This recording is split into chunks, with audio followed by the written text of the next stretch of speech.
100 years before Christ. There was a man by the name called Zechariah. சகரியா என்று சொல்லப்பட்ட ஒரு மனிதர், ஒரு தீர்க்கதரிசி, ஆண்டவர் இயேசு கிறிஸ்துவுக்கு 500 ஆண்டுகளுக்கு முன்பதாக வாழ்ந்திருந்தார். And he prophesied something through the help of the Holy Spirit. பரிசுத்த ஆவியானவராலே அவர் ஒரு தீர்க்க தரிசனம் உரைத்திருந்தார். ஸோ அந்த தீர்க்க தரிசனம் தான் நம்முடைய ஆண்டவர் இயேசு இந்த உலகத்தில் வந்திருந்த பொழுது நிறைவேறிற்று. So it was a prophecy that was fulfilled, right? So let's take that portion and we'll read it for ourselves, the prophecy itself, okay? Zechariah chapter 9, from verses 9 to 10 and also verse 14, especially 9 to 10, 9 and 10, okay? So I want you to just see only two things. You know, first of all, it talks about a king here, right? Who was that king? Okay, so it was Jesus himself. So he was a king, right? That means he can rule the whole world, right? The whole world is under him because he's the king of the world. He was not a king of a particular place. He was the king for the whole world, okay? Right.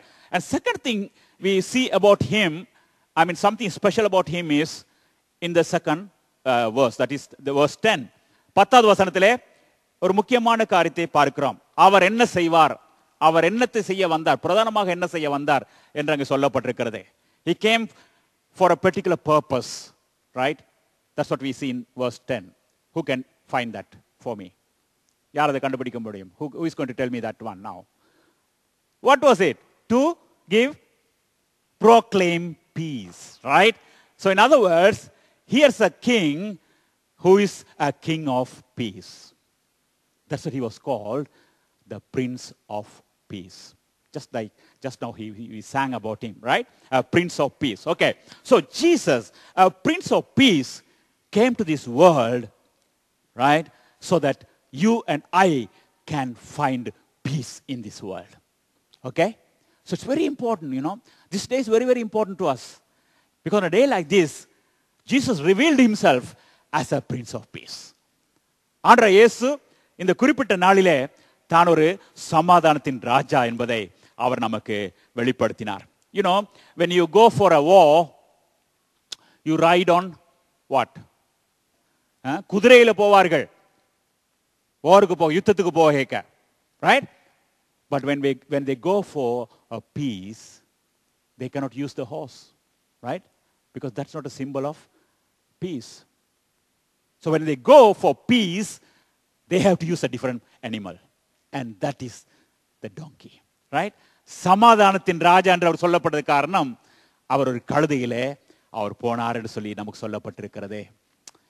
ஆகவே இன்றைக்கு நம்முடைய வாழ்க்கையிலே நமக்கு இருக்கிற இந்த சமாதானம், நமக்கு கொடுக்கப்பட்டிருக்கிற சமாதானம், you know, one of the blessings that we all enjoy as a child of God is that of the peace of God. I know many people can have peace, but we are not sure whether that's the peace of God, right? But for a child of God, this has been promised, a special peace. What did Jesus say in John chapter 14, verse 27? யோவான் 14ஆம் அதிகாரம் 27ஆம் வசனத்திலே ஆண்டவர் இயேசு ஒரு வாக்குத்தத்தம் கொடுத்தார். It was a promise.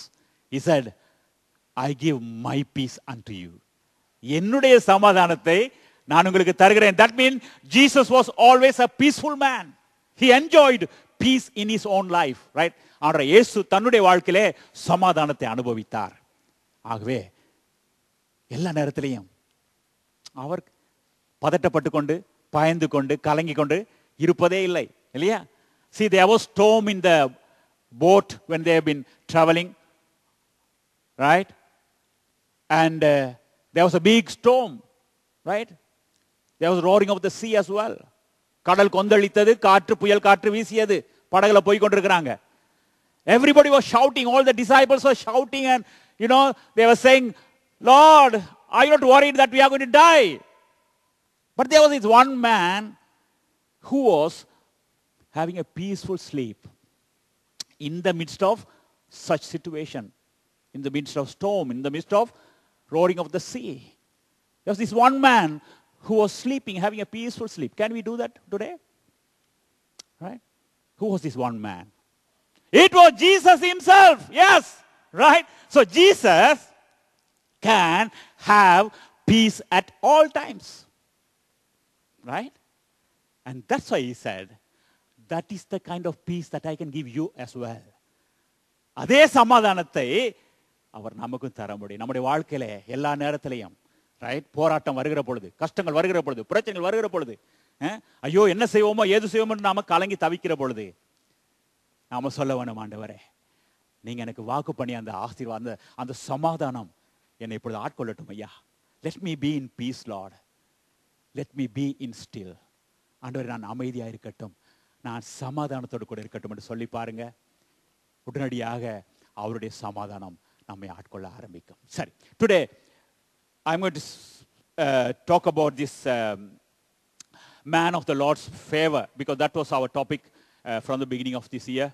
The favor of the Lord, இல்லையா, அதை தான் பார்த்து கொண்டு வருகிறோம். So I want to see just quickly, who are the few people who found favor in the eyes of the Lord during Palm Sunday. இந்த குருத்தோலை ஞாயிற்றன்று தேவனுடைய அனுக்கிரகத்தை பெற்றவர்கள் யாராவது உண்டா?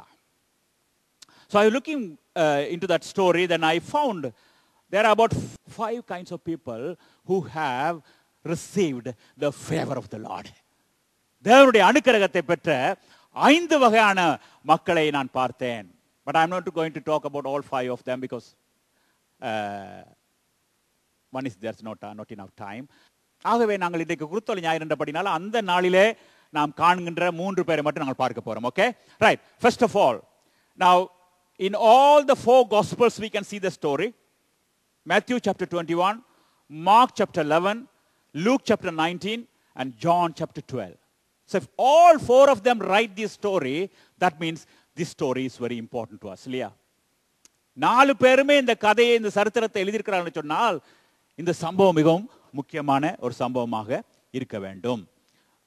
ஓகே, ஸோ இதில் நாங்கள் விசேஷமாக நாங்கள் ஒரு புத்தகத்தை மட்டும் எடுத்து வச்சுக்கணும், இல்லாட்டி கூட கஷ்டமா இருக்கும் எல்லா பக்கம் திருப்பி கொண்டிருக்கிறதுக்கு. So we will take Matthew chapter 21, right, from verses 1 to 11, and there we are going to see only few things. Okay, right. The first kind of people are disciples. The disciples of the Lord Jesus Christ. ஆண்டவர் இயேசு கிறிஸ்துவினுடைய சீஷர்கள் தேவனுடைய கிருபையை பெற்றவர்களாக காணப்படுகின்றார்கள் அந்த நாளிலே. You know why I am saying this? Because first of all, these people were with the Lord Jesus Christ on that day. ஆண்டவர் இயேசு கழுதையில ஏறி பவனியாக எருசலேம் நகரத்தை நோக்கி போன அந்த நாளிலே இந்த ஆண்டவர் இயேசுவோடு கூட அவருடைய சீஷர்கள் காணப்பட்டார்கள். The disciples were with the Lord Jesus Christ.